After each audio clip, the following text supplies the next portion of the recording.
ڕێز و سڵاو بۆ ئێوە بینەران و گوێگرانی خۆشەویستی تەلەڤیزیۆنی کۆمەڵا لەگەڵتاندام بۆ پێشکەشکردنی گەشتی هەواڵەکانی ئەمڕۆی ڕۆژی چوارشەممە. سەرتاش سەردەڕی چەند هەواڵەکان پێشکەشدا. ناڕزایەتی خەڵکی جوانڕۆ لە ئازبڕێنی ئەو کارەبا.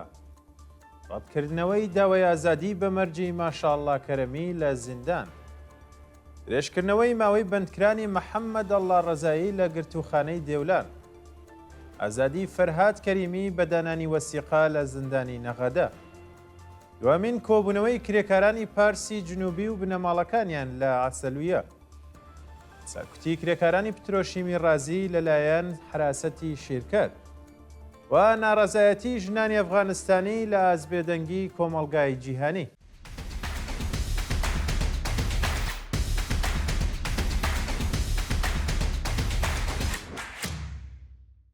ناڕزایەتی خەڵکی جوانڕۆ لە ئازبڕێنی ئەو کارەبا. ڕۆژی سێشەممە 21 گەلاوێژ دانیشتوانی شاری جوانڕۆ لە ئازبڕێنی بەردەوامی ئەو کارەبا ناڕزایەتیان دەربڕی.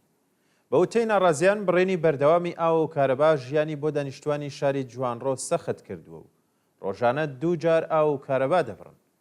بۆ بۆنەوە خەڵک ناچار بوون بە تانکەر ئاو بکڕن و ئەو بابەتەش گوشاری یابووری بۆ هێناوە. ڕەتکردنەوەی داوای ئازادی بە مەرجی ماشەڵڵا کەرەمی لە زیندان. دادگای پێداچوونەوەی ئوستانی ئەلبۆرز لەگەڵ داواکاری پارێزەرەکانی ماشەڵڵا ئەڵڵا کەرەمی باوکی دادخوازی محەممەد مهدی کەرەمی دژایەتی کردووە. مانگی ڕێبەندانی ساڵی 1400 هەتاوی محەممەد مهدی کەرەمی هاوڕێ لەگەڵ سەید محەممەد حسێنی لەلایەن دەستگای قەزای ڕژێمەوە لە سێدارە دران. باوکی دادخوازی ئەو گیان بەخت کردووە لەلایەن دادگای ئینقلابی کەرەج بە تۆمەتەکانی پوڵشویی، ئیجماع و تەبانی دژ بە ئەمنیەتی وڵات و تەبلیغ دژی نظام بە 3 ساڵ و 7 مانگ زیندان محکوم کرا. درێژکردنەوەی ماوەی بەندکرانی محەممەد ئەڵڵا ڕەزایی لە گرتوخانەی دێولان. ماوەی زیاتر لە 1 مانگە محەممەد ئەڵڵا ڕەزایی لەلایەن هێزە ئەمنیەتیەکانی شارستانی دێولانەوە دەست بەسەر کراوە و چارەنووسی بە ناڕوونی ماوەتەوە. بە وتەی سەرچاوەکانی هەواڵ هێزەکانی ئیدارەی ئیتلاعات بەبێ بەڵگەی قەزایی محەممەد ئەڵڵا ڕەزاییان دەست بەسەر کردووە و ماوەی بەندکرانیان بۆ 1 مانگی دیکە درێژ کردوێتەوە. ناوبراو لە ماوەی بەندکرانیدا لە دەست ڕاگەیشتن بە دەرمان و چاوپێکەوتن لەگەڵ بنەماڵەکەی بێبەش کراوە و کە سوکاری چەند جار سەردانی ناوەندەمنی و قەزایەکانیان کردووە، بەڵام هیچ وەڵامێکیان وەرنەگرتوێتەوە. ئازادی فەرهاد کەریمی بەدانانی وەسیقە لە زیندانی نەغەدە. ڕۆژی سێشەممە 21 گەلاوێژ فەرهاد کەریمی شارومەندی خەڵکی نەغەدە پاش 49 ڕۆژ بەندکران بەدانانی وەسیقە لە زیندانی ئەو شارە ئازاد کرا. ڕۆژی سێشەممە 3 پوشپەڕی 1404 هەتاوی فەرهاد کەریمی لەلایەن هێزە ئەمنیەتیەکان و دەست بەسەر و سەرەتا بۆ گرتوخانەی ورمێ ڕاگوێزرا، بەڵام پاش کۆتایی قۆناغەکانی لێپرسینەوە بۆ زیندانی نەغەدە ڕاگوێزرا. ڕۆژی ڕابردوو هەوڵاتیە بەدانانی وەسیقە لە زیندان ئازاد کرا و هێشتا هۆکاری بەندکرانیشی ڕوون نەکراوەتەوە. دووەمین کۆبوونەوەی کرێکارانی پارسی جنوبی و بنەماڵەکانیان لە عسەلویە. ڕۆژی سێشەممە کرێکارانی فەرمی نەوت و بنەماڵەکانیان بۆ دووەمین جاری بەردەوام دژ بە دۆخی خراپی پیشەی و معیشەتی خۆپیشاندانیان کرد. ناڕازیان لە کۆبوونەوەکانیاندا خوازیاری وەلانانی سەقفی هەقدەست، وەلانانی ئاستەنگیەکانی بەردەم سەنەواتی خانشینی، بەکردەوە دەرهاتنی تەواوی مادەی دەی یاسای ئەرک و بەرپرسیارەتی پێرسونێلی نەوت و دابینکردنی ئیمکاناتی ڕیفاهی، پەرداختی مەزایی پیشەیی، گەڕانەوەی ئەو بڕەپارەی لە ساڵانی ڕابردوو وەکو باج لەسەر حەقدەستەکانیان کەمکراوە و کۆتایی هێنان بە دەستێوەردانەکانی دەوڵەت لە سندوقی خانشینی کرێکارانی سەنعەتی نەوت بوون. سەرکوتی کرێکارانی پترۆشیمی ڕازی لەلایەن حراسەتی شیرکەت. بە پێڕاپۆرتەکان حراسەتی پترۆشیمی ڕازی ماشەهر و بەڕێوەبەرانی شیرکەت کرێکارانی مانگرتووی شیفتی ڕۆژیان لە ڕێگەی هەڕەشەوە ناچار کردووە بگەڕێنەوە سەر کارەکانیان. بە وتەی سەرچاوەکانی هەواڵ هاوکات لەگەڵ 4مین ڕۆژی مانگرتنی کرێکارانی پترۆشیمی ڕازی، حراسەتی شیرکەت بە هاوکاری دادستانی ماشەهر 75 کرێکانیان بانکێش کردووە و لە ڕێگەی هەڕەشە و وەرگرتنی بەڵێننامە ناچار بەگەڕانەوە بۆ سەر کارکراون. هەروەهاش هێزەکانی حراست ئێوارەی ڕۆژی ڕابردوو ڕێگەیان لە چوونە سەرکاری کرێکارانی شیفتی شەو گرتووە و و توێیانە مەزای پیشەی کرێکارانی ئەرکان سالز ناگرێتەوە. لە حاڵێکدا 3 ساڵ لەمەوبەر گەڵاڵەیەک لە نێوان نوێنەرانی کرێکاران و بەڕێوەبەرانی شیرکە دواژۆ کرا کە تێیدا ئاماژە بە پێدانی هەموو مەزایە پیشەیەکانی کرێکارانی فەرمی بە کرێکارانی ئەرکان سالز کرا. کوژرانی کچێکی مێرمنداڵ لەلایەن داواکارەکەی لە بابۆل. ڕۆژی دووشەمە 20 گەلاوێژ کچێکی تەمەن 15 ساڵی خەڵکی بابۆل بە ناوی شەیدا کاردگەر لەلایەن داواکارەکەیەوە بە چەقۆ کوژرا. بە پێیزانیاریەکان شەیدا کاردگەر لەگەڵ خواستی داواکارەکەی بۆ هەوسەرگیری دژایەتی کردووە و بکوژ ناوبراوی لە بەردەم ماڵی دایە گەورەی بەداخەوە کە بە چەقۆ کوشتووە. شایانی باسە کە شەیدا دانیشتووی گوندی درون کۆڵای سەر بە شارستانی بابۆل بووە. مانگرتنی مەیسەم غوڵامی لە زیندانی ئەڤین. ڕۆژی یەکشەمە 19 گەلاوێژ مەیسەم غوڵامی بەندکراوی سیاسی ڕاگیرە و لە زیندانی ئەڤین دژ بە بێبەشبوونی لە مافە سەرەتاییەکانی مانی لە خواردن گرت.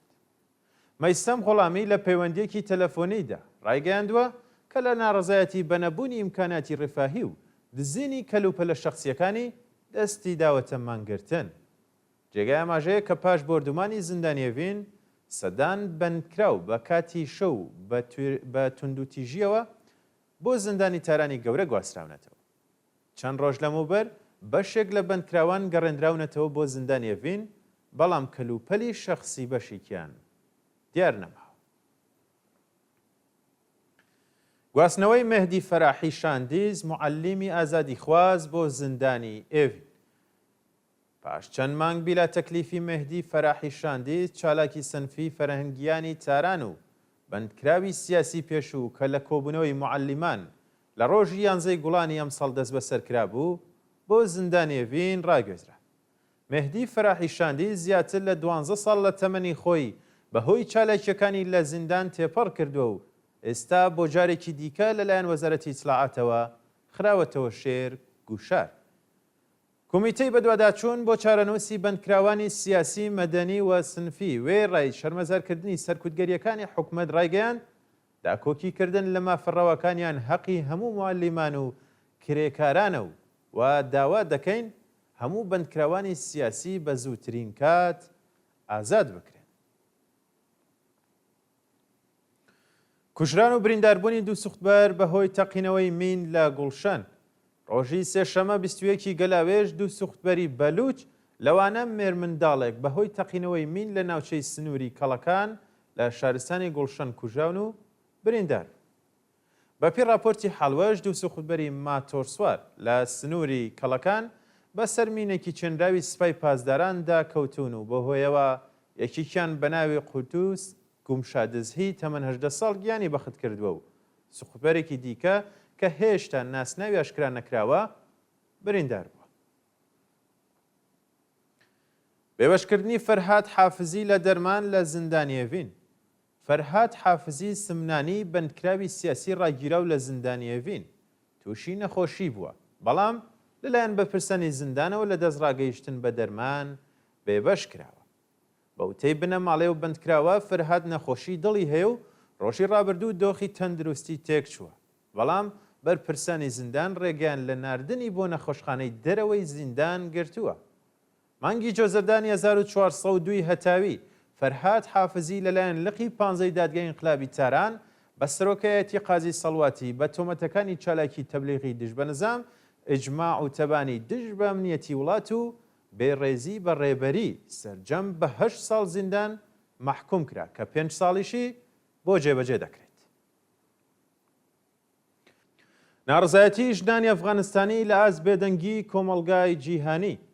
لە سەروبەندی 4مین ساڵی بەدەسەڵات گەیشتنی تالیبان لە ئەفغانستان کۆمەڵێک لە ژنانی ئەو وڵاتە دژ بە بێدەنگی کۆمەڵگای جیهانی لە ئاست پێشێلکەرەکانی حکوومەتی تالیبان چالاکیان ئەنجامدا.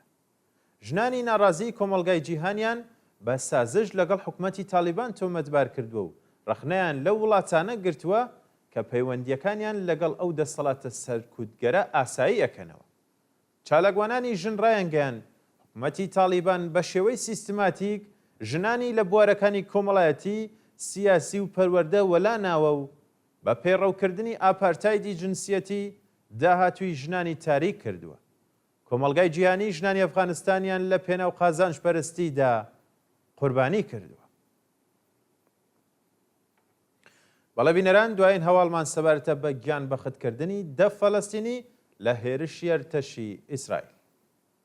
ڕۆژی سێشەمە 21 گەلاوێژ ئەرتەشی ئیسرائیل هێرشی کردە سەر شاری غەزە و گەڕەکی خانیونز، بەهۆیەشەوە 10 فەڵەستینی گیانیان بەخت کرد.